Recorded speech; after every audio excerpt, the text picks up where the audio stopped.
Buenas tardes, mi nombre es Cristian Werlen, soy uno de los docentes del módulo de procesos ambientales.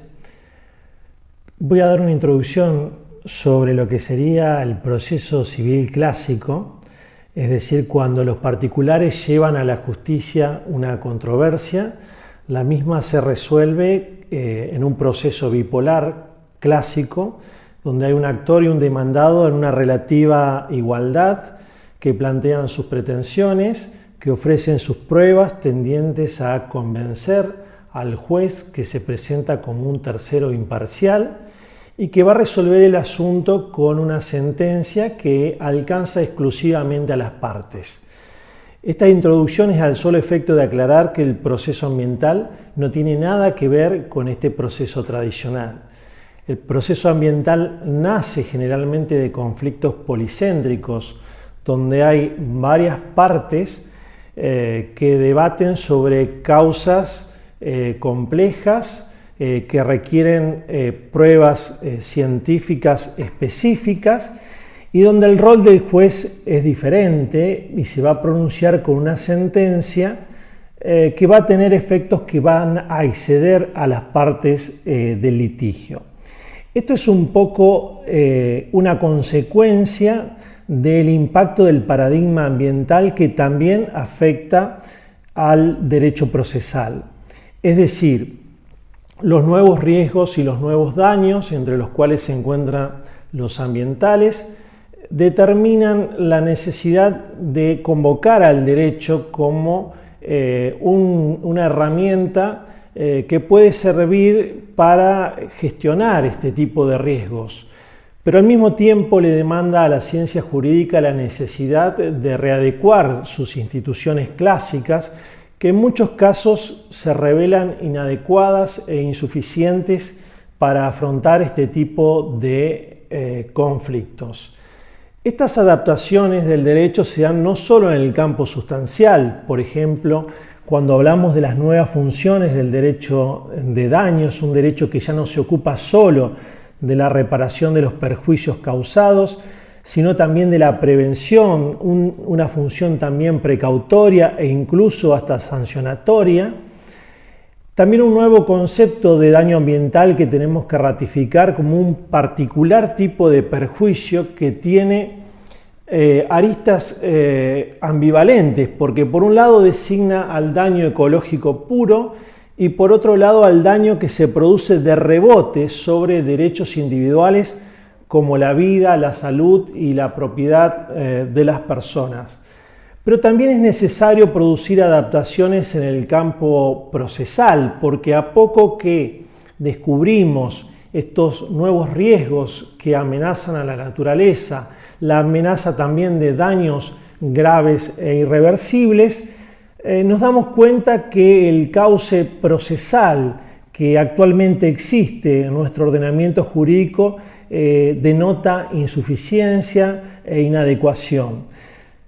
Por lo cual es importante producir una reforma integral, una readecuación integral, una reorganización del derecho como reclama Robert Castell. En esa reorganización, las modificaciones sustanciales como las funciones de la responsabilidad por daño o un nuevo concepto de daño ambiental, van a tener incidencia en lo procesal. Esas funciones le van a dar contenido a las pretensiones procesales, objeto a diferentes tipos de acciones, y por otro lado ese concepto ambivalente del daño que, reitero, refiere tanto al daño que se produce sobre la naturaleza en sí misma como el indirecto, el de rebote sobre los derechos individuales, va a exigir una segmentación de las etapas procesales. En la primera se va a debatir las causas comunes de esos daños y en la segunda consecuencias particularizadas, diferenciadas para cada una de las víctimas que en muchos casos son víctimas múltiples. Lo que tenemos certeza que esos conflictos ambientales desbordan las estructuras clásicas, ese proceso bipolar tradicional al que hacía referencia al principio. Y hay un cierto consenso de que es necesario construir un proceso colectivo, entendido básicamente como un subsistema de resolución de un particular conflicto, que es el conflicto ambiental. Acá lo que se pide es moleculizar las pretensiones, básicamente aquellas que buscan la tutela del bien colectivo ambiental o las que encausan reclamos de víctimas múltiples de un daño ambiental. En ese proceso colectivo básicamente hay pluralidad de partes en el polo activo, es decir, actores, pluralidad de partes en el polo pasivo, demandados, y la pretensión debe estar enfocada a la tutela del bien colectivo o bien a la protección de los llamados intereses individuales homogéneos. Esto determina por un lado, la existencia de pluralidad subjetiva en ese tipo de procesos, pero al mismo tiempo la necesidad de una clasificación de los derechos que viene de la doctrina procesalista brasilera, pero que también en nuestro país ha sido receptada por la Corte Suprema de Justicia de la Nación en causas como PADEC o ALABI, y también en el Código Civil y Comercial, fundamentalmente en las normas de los artículos 14, 240, 241, 1737. A partir de allí podemos decir que hay tres tipos de derechos: los derechos individuales, los derechos que se refieren a bienes colectivos y los intereses individuales homogéneos. Un didáctico ejemplo nos puede ilustrar para comprender esta clasificación. Si un agente contamina la vida y la salud de una persona, ese reclamo se puede encauzar en un proceso tradicional, en el proceso bipolar. Ahora bien, si el agente contamina la vida y la salud de 100.000 habitantes de una localidad o afecta al bien colectivo ambiental, indudablemente el reclamo debe sustanciarse por vía de un proceso colectivo. En el primer caso estaremos en presencia de la tutela de intereses individuales homogéneos y en el segundo caso de la protección del bien colectivo ambiental. En definitiva, tendremos que reconocer la necesidad de la existencia de un proceso colectivo ambiental que tenga perfiles propios. Esto implica reconocer también la multiplicidad de vías procesales que se pueden articular. El amparo constitucional del artículo 43, el amparo legal del artículo 30 de la Ley General del Ambiente, que difiere de la anterior porque confiere una legitimación activa más amplia, pero al mismo tiempo tiene un objeto más reducido. Pero también tenemos que reconocer que el amparo como vía en algunos casos se revela insuficiente para un debate amplio sobre la controversia científica que exige el principio precautorio. Hay otras cuestiones muy interesantes en el proceso ambiental, como los debates y los conflictos sobre competencia. En realidad, la Ley General del Ambiente posee una norma que remite a las reglas ordinarias de competencia. Sin embargo, hay al menos tres posiciones en la jurisprudencia nacional de la Corte Suprema de Justicia respecto de si la competencia debe ser federal o provincial.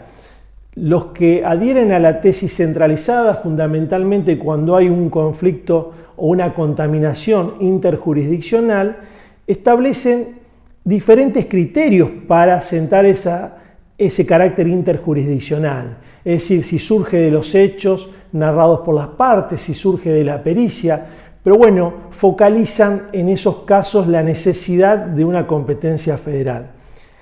Una postura intermedia es aquella que segmenta las pretensiones. En algunos casos la competencia será federal y en algunos otros casos provincial.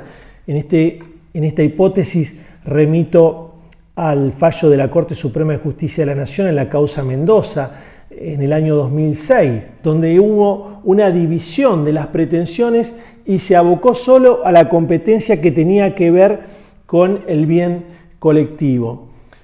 Por último, hay otra posición que ratifica la necesidad de fortalecer las autonomías provinciales y considera que la competencia federal, incluso para las causas ambientales, es verdaderamente excepcional. Hay otros jugosos debates que surgen respecto del proceso ambiental. Por ejemplo, la cuestión de la procedencia absoluta del beneficio de litigar sin gastos, la improcedencia de la caducidad de instancia, la necesidad de una prueba científica que surge de la complejidad de las causas de los daños ambientales, pero también de los alcances de este tipo de perjuicios que incluso pueden llegar a comprometer a generaciones futuras. Asimismo, tenemos interesantes aportes respecto de los efectos que debe tener la sentencia ambiental, que excede a las partes del proceso e incluso, reitero, puede alcanzar o afectar a generaciones futuras. Y al mismo tiempo nos impone prevenirnos de ciertos riesgos que pueden afectar los derechos fundamentales de aquellos que son partes ausentes del proceso. Es decir, aquellos que no han tomado intervención en el litigio y sin embargo van a verse alcanzados por los efectos de una sentencia. Aquí me parece que es muy importante ratificar la rigurosidad de los requisitos sobre notificación y publicidad. Por último, el rol del juez ambiental. Estamos en los tiempos, dice el doctor Enrique Müller, de las Cortes Verdes, de los jueces verdes. Se reclama una participación activa de la magistratura porque los jueces deben estar comprometidos en la tutela del medio ambiente, no solo porque lo establece la jurisprudencia y la legislación general del medio ambiente, sino porque es un mandato constitucional. Estas son solo algunas breves notas introductorias sobre el proceso ambiental. Muchas gracias.